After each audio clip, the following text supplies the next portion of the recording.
Hello ladies and gents, Donat here finally with the next video of our auction house adventures. After the previous basic know-how episodes, finally it's time to have a look at our first actual item flipping formula. I have been looking forward making this video and I hope it will help you make a lot of gold, making the time that you actually spend in-game a lot more fun by removing the frustration caused by the slow gearing up process. This will be actually a two-part video. First, we will discuss our mystery item and its required stats, and in the second half I will walk you through a session of mine in the auction house to show you exactly how I do it. Before we get started, however, there are a few things I would like to point out, a disclaimer if you will.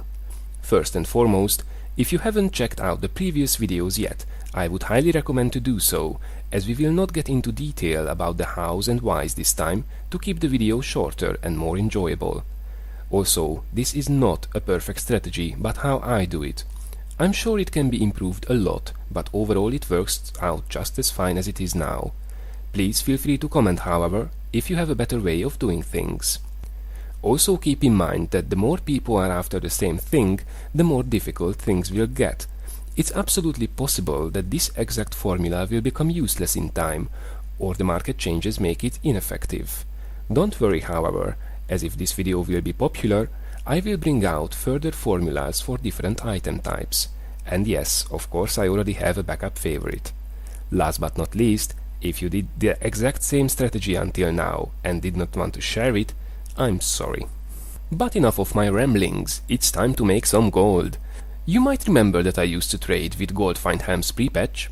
Well, it turns out that with a few twists, it's still a very lucrative thing to do. Since the patch I made about 80 mil by flipping items, and most of it was with this specific item. Now that's not that much gold, but it's not that bad either, considering that I barely spent any time doing this. Now you might also say, oh my god, gold find gear, are you feeding the gold farmers and the bots? Do you have a soul? Well, there is indeed a large demand for these items, so I'm pretty sure a good portion of it ends up with them. But at the same time, I don't have any moral dilemma if I have the opportunity to basically exploit them to death. So what you will be looking for are underpriced Helms with minimum 20% gold find and a socket. That's about it. Now, don't be afraid, the video is not over just yet.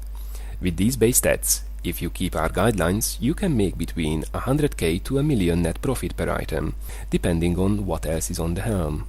Now, let me give you a little hint right now.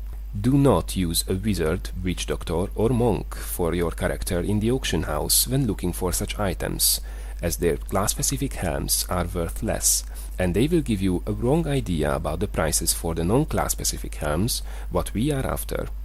This is the reason why I search as a barbarian now, although my main is a wizard. As you will find these days, a helm with pretty much nothing else on it goes between 2 to 300k. So if you can get something below 100 to 150k, you are already golden. The real money is, however, in the fact that a lot of people are not aware how much additional stats can raise the helm's value. For example, let's add now only 50 dex. And we are already looking at an item worth around double. Now let's add any vitality on top of it, and voila, we are already looking at a 1 million sales price. Now, to be effective, you need to know what's worth around how much, and you need to do it every single time you go shopping. First of all, you will find great deals during this process, and also you will avoid making costly mistakes, only because the market did change a bit. The stats you need to look out for are any strength, any dex, a lot of int, and or resist if you can get it. Properties like crit chance, armor, life percent and magic find are usually only great if they are combined with something else, but are of course welcome as well. Another important thing to keep in mind as well is the actual gold find percent above our base 20%. The value is more depending on the combination of the other properties, but a close to perfect roll of 24 to 25% gold find is a strong selling value. In general, there is not that massive of a difference between helms with 20 to 23% gold find on them. Remember to search for a bit less, but still minimum 20% when looking for the price of an item to make sure you price things right. The same goes for other stats and properties as well, of course.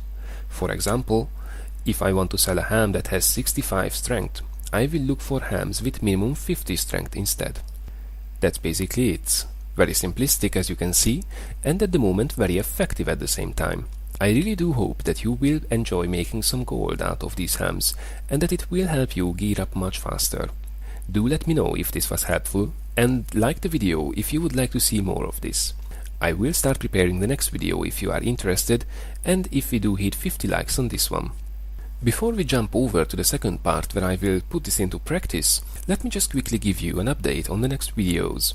I will probably make another short auction house video on the bidding mechanics and why it seems sometimes that you are insta-outbid on your targeted items. We will also have a quick look on the new upcoming patch, and after that we will analyze the current best farming spots in Act 1 and 2 post 1.0.4 in terms of champion and elite packs, chests and goblins. I hope you did enjoy the content. If so, please don't forget to subscribe. Good luck in the auction house, and see you over in part 2 of this video soon.